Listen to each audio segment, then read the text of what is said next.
Rozi Zai Hakiki, lelaki yang selingkuh dengan ibu mertuanya sendiri, akhirnya buka suara. Mantan suami Norma Risma ini membantah segala tuduhan yang diucapkan sang mantan istri.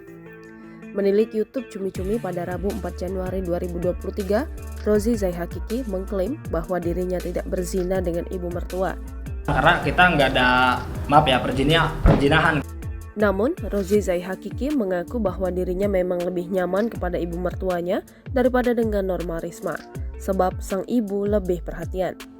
Bahkan sang ibu disebut sudah perhatian sejak Rozi Zai Hakiki masih berpacaran dengan Norma Risma. Merasa nyaman saya sama ibunya.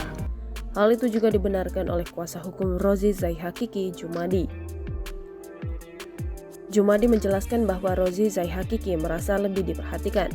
Rozi membenarkan pernyataan tersebut. Merasa dirugikan dan namanya tercoreng, Rozi Zai Hakiki akhirnya melaporkan Norma Risma ke Polda Banten. Jangan lupa subscribe, share, komen, dan like ya!